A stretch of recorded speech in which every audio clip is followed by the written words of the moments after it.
Hai para pecinta horor, kembali lagi di channel Indasari. Bagaimana kabar kalian? Hari ini saya akan menceritakan sebuah kisah mistis yang dialami sama pemuda dari kampung. Dia itu ceritanya merantau dan pas ketemu sama seseorang dia mengetahui semua rahasia mistisnya. Seperti biasa, biar kalian paham sama alurnya, saya akan jadi sudut pandang orang pertama, yakni Guntur, si pemuda dari kampung ya. Dan langsung aja kita masuk ke ceritanya.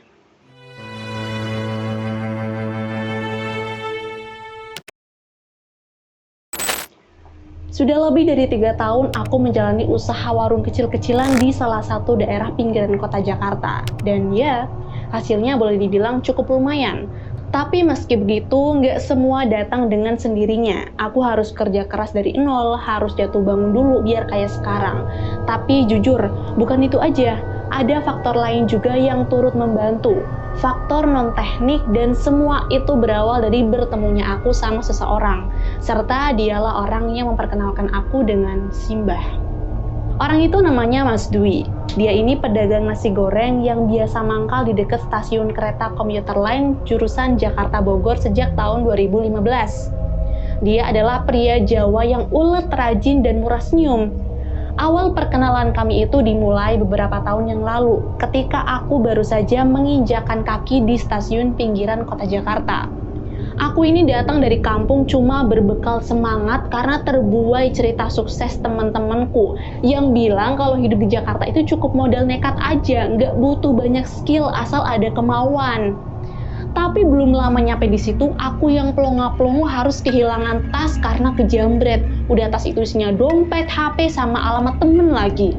Dalam sesaat, aku cuma bisa diem, gak bisa berbuat apa-apa sampai akhirnya aku duduk di trotoar karena lemes.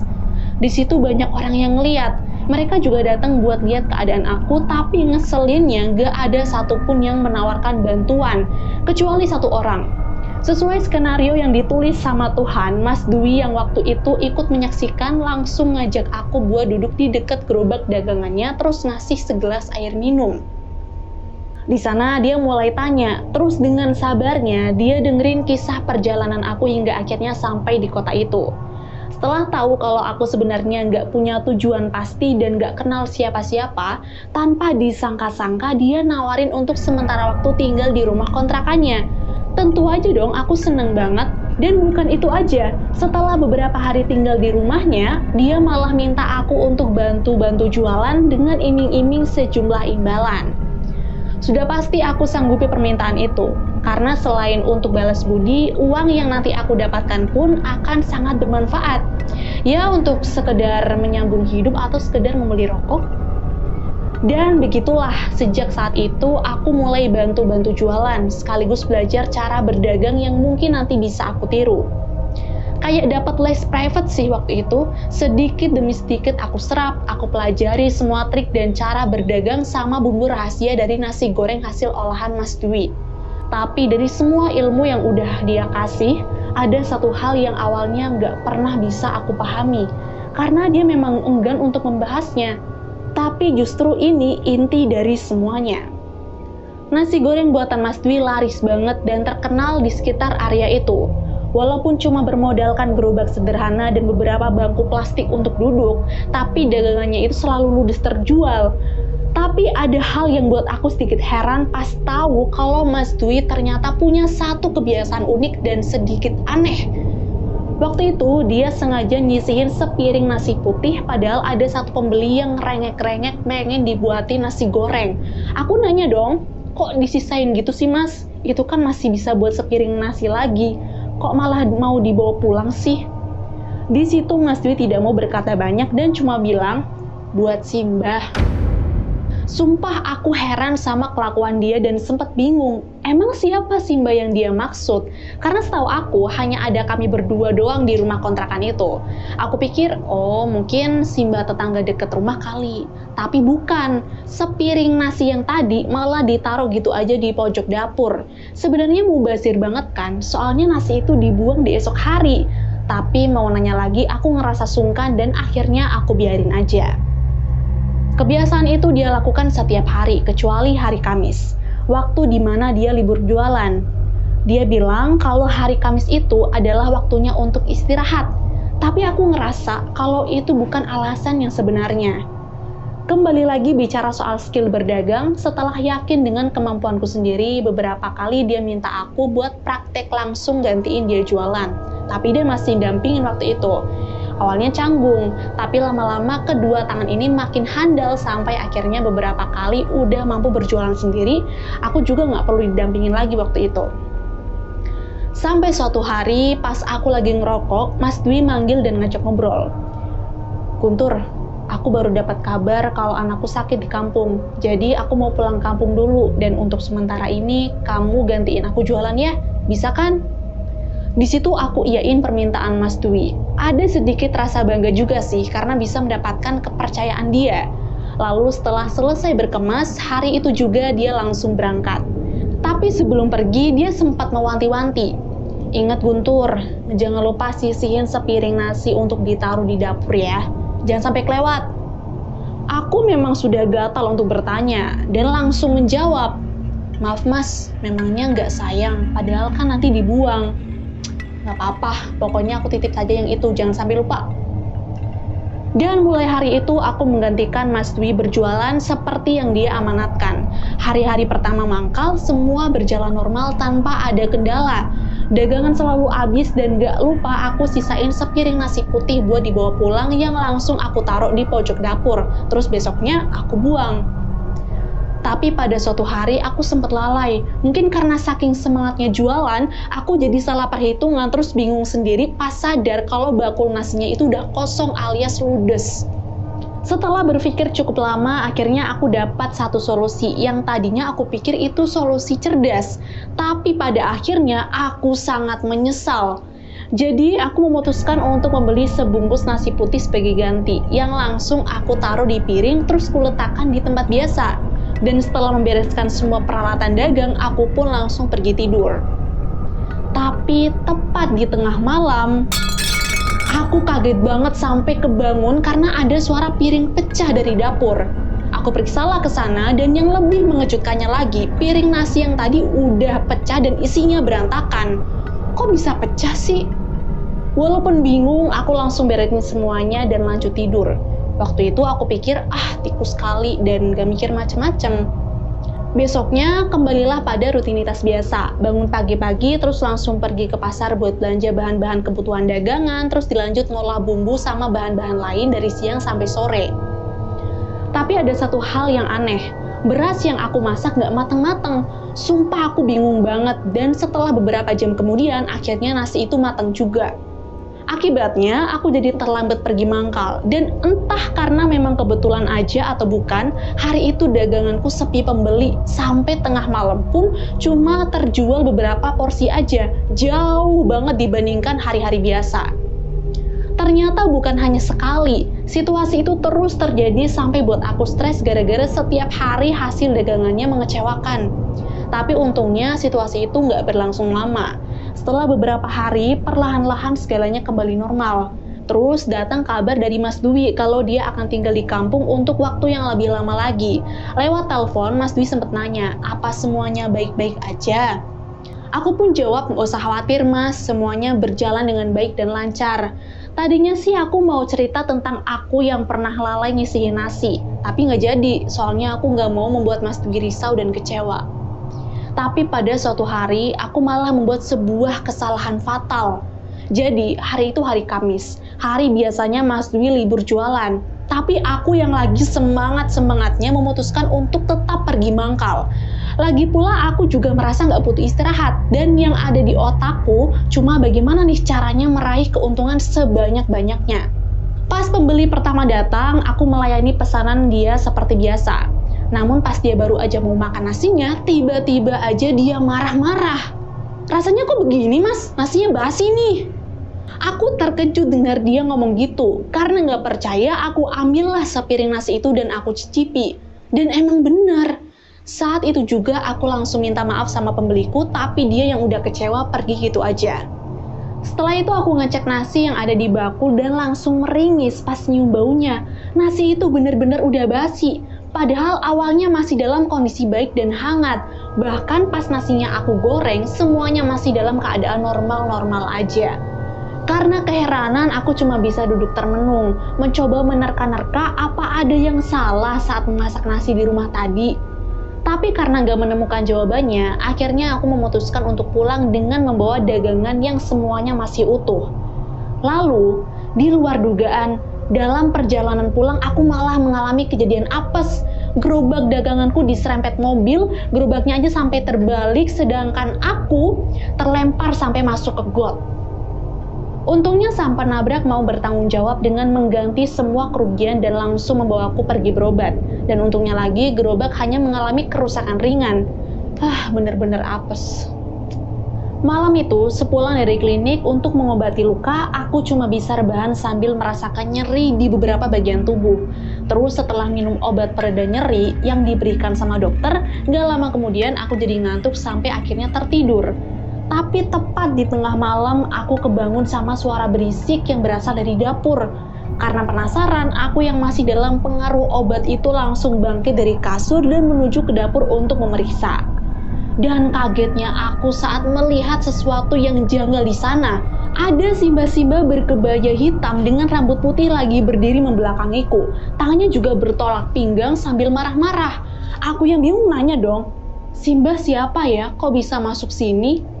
Dan di waktu itu dia langsung berbalik badan, tapi aku kaget setengah mati sampai mundur pas lihat wajah Simba itu. Wajahnya rata, tanpa mata, tanpa hidung, rata pokoknya. Cuma ada mulut yang sobek membelah pipi sampai ke telinga. Terus bibirnya basah sama air liurnya dia. Waktu itu aku terdiam sambil melongo, gak mampu berkata apa-apa, tubuh juga seolah-olah jadi kaku. Terus tiba-tiba sosok Simba itu mendekat dan langsung nampar wajahku keras banget. Aku yang gak menduga bakal ditampar seperti itu langsung jatuh lalu pingsan. Keesokan harinya aku kebangun dengan posisi masih di dapur. Ada rasa nyeri dan bengkak di pipi kiri bekas tamparan si Simba misterius itu tadi malam. Lalu akhirnya seharian aku cuma bisa termenung memikirkan kejadian itu. Aku yakin kalau itu bukan mimpi. Dan aku yakin kalau Simba itu bukan manusia. Tapi siapa dia? Apakah di rumah kontrakan Mas Dwi itu ada hantu? Di hari berikutnya, aku belum bisa berjualan akibat rasa nyeri dan juga gerobak yang masih butuh sedikit perbaikan. Tapi meski nggak jualan, aku tetap masak dan menyisihkan sepiring nasi putih seperti biasanya. Dan percaya atau enggak, sosok Simba itu enggak pernah muncul lagi. Beberapa hari kemudian, setelah gerobak selesai diperbaiki, sorenya aku sudah bisa kembali mangkal. Tapi hasilnya sangat jauh dari harapan. Daganganku enggak laku, sampai tengah malam semuanya masih utuh. Akhirnya aku pulang dengan perasaan kecewa, sambil mencoba menghibur diri dengan beranggapan kalau kondisi itu cuma sementara. Mungkin imbas dari para pelanggan yang belum tahu aja kalau hari itu aku udah mulai mangkal kali. Tapi entah kenapa saat itu timbul niat untuk sengaja tidak menyisihkan nasi putih seperti yang biasa dilakukan. Aku curiga kalau kemunculan Simba itu ada hubungannya dengan jatah nasi yang selama ini disediakan. Aku penasaran dan ingin membuktikan kebenaran itu. Bukannya mau sok berani atau takabur, tapi aku yang tumbuh besar di kampung gak terlalu asing dengan segala sesuatu yang berhubungan dengan hal gaib. Apalagi rumahku ini di kampung, kebetulan bersebelahan dengan area pemakaman umum. Jadi sejak kecil, mentalku ini udah terasah dengan sendirinya. Akhirnya malam itu dengan rasa penasaran, aku sengaja diam-diam menunggu si Simba nggak jauh dari dapur. Aku pasang mata, pasang telinga selama beberapa jam selepas tengah malam, sambil berharap kalau sosok Simba misterius itu akan muncul. Tapi setelah lama menunggu sambil menahan ngantuk, sosok Simba misterius itu. Tapi setelah lama menunggu sambil menahan ngantuk, sosok Simba misterius itu nggak muncul juga. Dan akhirnya aku putuskan untuk tidur. Tapi pas baru aja aku berbalik, aku langsung kaget pas melihat sosok Simba itu tiba-tiba aja udah ada persis di belakangku. Terus lagi-lagi dia menampar wajahku dengan sangat keras, sampai aku jatuh terjengkang dan bagian kepala belakangku kebentur lantai hingga kemudian aku pingsan lagi. Keesokan harinya, seperti kejadian sebelumnya, lagi-lagi aku terbangun dengan posisi masih telentang di dekat dapur. Kepala nyeri dan bagian pipi juga yang ternyata bengkak membiru. Namun kali ini badanku jadi kayak meriang, menggigil tak karuan gitu. Dan akhirnya aku cuma bisa rebahan seharian, memutuskan untuk libur jualan. Sepanjang hari di tempat tidur, aku cuma mikirin kejadian tadi malam. Siapa sih si Mbak itu? Kenapa dia marah? Apa semua ini memang ada hubungannya sama jatah nasi atau pantangan dagang hari Kamis yang udah aku abaikan tempo hari? Aku yakin semua itu hanya Mas Dwi yang bisa menjawabnya, dan aku gak sabar untuk menanyakannya pas dia kembali nanti. Singkatnya, pas malam tiba, kondisi badanku nggak kunjung membaik. Tapi walaupun begitu, aku tetap memaksakan diri untuk memasak nasi dan kembali meletakkannya di sudut dapur. Semua itu sengaja aku lakukan karena aku nggak pengen mengambil resiko. Walaupun belum pasti kalau kemunculan Simbah itu ada hubungannya dengan jatah nasi itu, tapi aku nggak bisa membayangkan kalau hal itu ternyata memang benar. Besoknya ternyata aku masih demam, seluruh badan jadi terasa ngilu. Aku juga berniat mau pergi ke klinik, tapi belum sempat berangkat, tiba-tiba aja Mas Dwi muncul di depan pintu. Aku seneng banget pas dia pulang, apalagi katanya urusan dia di kampung udah selesai. Tapi pas Mas Dwi lihat keadaanku, dia langsung heran. "Kamu kenapa, Tur? Kamu sakit?" Dan aku jawablah, "Iya Mas, dari semalam aku demam, nggak tahu kenapa. Tapi semalam aku ngalamin kejadian aneh." Akhirnya aku ceritakan tentang semua yang udah terjadi selama dia pergi. Tentang aku yang sempat lalai menyisihkan nasi, tentang aku yang tetap jualan pada hari Kamis sampai akhirnya terserempet mobil, dan juga tentang kemunculan Simbah misterius yang 2 kali udah menamparku. Ya ampun Tur, kenapa sampai gitu? Harusnya semua itu jangan sampai kamu langgar. Gini akibatnya. Aku penasaran, aku langsung nanya, sebenarnya kenapa? Di situ Mas Dwi sempat diam, tapi akhirnya dia mau menceritakan tentang segala sesuatu yang selama ini dia rahasiakan. Ternyata Simbah itu namanya Nyi Lasem. Dia adalah wujud makhluk yang selama ini jadi penglaris dagangan Tur. Dia cuma penglaris kecil-kecilan, gak bisa bikin kaya, yang penting jualan jadi lancar aja. Syaratnya juga gak macam-macam, apalagi pakai tumbal. Dulu saat mulai jualanku sepi terus. Akhirnya aku memutuskan buat pulang kampung, berniat mencari bekal penglaris, dan kebetulan di sana ada dukun yang bisa membantu. Dukun itu membawaku pergi ke sebuah makam keramat yang konon katanya kalau kita meminta berkah dari sana, dagangan kita akan jadi laris. Syaratnya cukup mudah, kita cuma diharuskan bersemedi di makam itu dengan membawa sejumlah sesaji ditambah dagangan yang akan kita jual nanti. Dan kalau nanti sosok Nyi Lasem muncul terus mengambil sesaji dagangan kita, itu artinya niat kita terkabul. Tapi walaupun udah gitu, tetap ada pantangan yang harus dijaga. Sesuai petunjuk si dukun, setiap hari kita harus menyisihkan dagangan kita sebagai jatah untuk Nyi Lasem. Dan juga ada hari pantangan di mana kita dilarang untuk jualan. Dan kalau semua itu sampai dilanggar, kita sendiri nanti yang merasakan akibatnya. Kita akan bernasib sial. Jualan kita nggak akan laku atau bahkan jadi basi atau malah rusak. Dan Nyi Lasem akan muncul untuk memperingatkan kita, Tur. Mendengar cerita Mas Dwi, aku cuma bisa diam sambil manggut-manggut. Terjawablah sudah semua pertanyaanku. Emang terdengar klise. Seorang pedagang menggunakan bantuan makhluk halus demi membuat dagangannya laris. Tapi hal itu jadi sesuatu yang wajar karena memang sudah sering ku dengar kisah yang sama dan bahkan kali ini aku sendiri yang mengalaminya. Dan begitulah, sejak saat itu aku terus membantu Mas Dwi jualan. Sampai pada suatu kesempatan dia nyuruh aku untuk membuka usaha sendiri. Waktu itu aku cuma bisa ketawa karena aku merasa nggak punya modal apa-apa. Tapi pas Mas Dwi dengan gamblangnya mau bantu memberikan modal, aku langsung setuju. Dia nyaranin aku buat nyewa kios kecil yang letaknya nggak jauh dari lokasi dia jualan. Dia juga nyaranin aku agar membuka warung makan kecil-kecilan aja. Kenapa warung makan? Kenapa bukan nasi goreng aja? Semua itu selain karena memang belum ada warung sejenis di sana, dan kalau ikut-ikutan jualan nasi goreng, takutnya nanti akan timbul persaingan.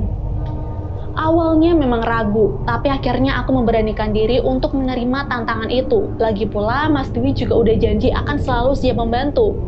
Dan tentu aja, dia juga langsung nyaranin aku untuk mengikuti jejaknya pergi ke makam keramat Nyi Lasem demi mendapatkan berkah penglaris.